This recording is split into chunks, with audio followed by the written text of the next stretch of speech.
जनवरी 17 हमारे प्रतिदिन की रोटी मिनिस्ट्रीज की ओर से आप सभी को नमस्कार। आज का हमारे संदेश का शीर्षक है परमेश्वर के पीछे चलने का चुनाव, बिल क्राउडर की ओर से। आज के पवित्र शास्त्र का भाग लिया गया है यहोशू 24 अध्याय 14 से लेके 18 आयत तक। इसलिए अब यहोवा का भय मानकर उसकी सेवा खराई और सच्चाई से करो, और जिन देवताओं की सेवा तुम्हारे पुरखा महानद के उस पार और मिस्र में करते थे, उन्हें दूर करके यहोवा की सेवा करो। और यदि यहोवा की सेवा करनी तुम्हें बुरी लगे, तो आज चुन लो कि तुम किसकी सेवा करोगे, चाहे उन देवताओं की जिनकी सेवा तुम्हारे पुरखा महानद के उस पार करते थे, और चाहे एमोरियों के देवताओं की सेवा करो जिनके देश में तुम रहते हो। परंतु मैं तो अपने घराने समेत यहोवा ही की सेवा नित करूंगा। तब लोगों ने उत्तर दिया, यहोवा को त्याग कर दूसरे देवताओं की सेवा करनी हमसे दूर रहे, क्योंकि हमारा परमेश्वर यहोवा वही है जो हमको और हमारे पुरखाओं को दासत्व के घर अर्थात मिस्र देश से निकाल ले आया, और हमारे देखते देखते बड़े बड़े आश्चर्य कर्म किए, और जिस मार्ग पर और जितनी जातियों के मध्य में से हम चले आते थे, उनसे हमारी रक्षा की, और हमारे सामने से इस देश में रहने वाली एमोरी आदि सब जातियों को निकाल दिया है। इसलिए हम भी यहोवा की सेवा करेंगे, क्योंकि हमारा परमेश्वर वही है। मुख्य वचन यहोशू 24:15। आज चुन लो कि तुम किसकी सेवा करोगे। मैं तो अपने घराने समेत यहोवा ही की सेवा नित करूंगा। एक ब्रिटिश अखबार का दावा है, औसत व्यक्ति अपने जीवन काल में 7,73,618 निर्णय लेगा।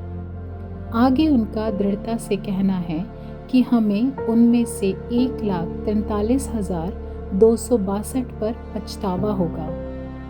मुझे नहीं पता कि अखबार इन संख्याओं तक कैसे पहुंचा, लेकिन ये स्पष्ट है कि हम अपने पूरे जीवन काल में अनगिनत निर्णयों का सामना करते हैं।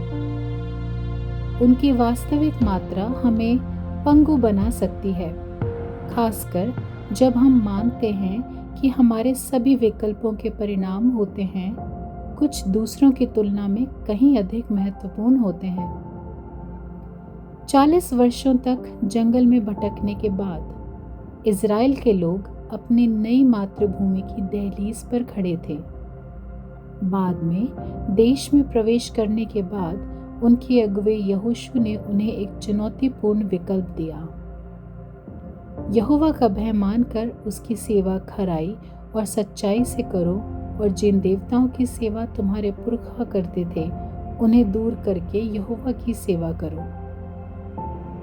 यहोशू ने उनसे कहा, यदि यहोवा की सेवा करनी तुम्हें बुरी लगे, तो आज चुन लो कि तुम किसकी सेवा करोगे। परंतु मैं तो अपने घराने समेत यहोवा की सेवा नित करूंगा। जैसे जैसे हम प्रत्येक नए दिन की शुरुआत करते हैं, संभावनाएं हमारे सामने बढ़ती हैं, जिससे अनेक निर्णय लेने पड़ते हैं, जो अनेक निर्णयों की ओर अग्रसर होते हैं।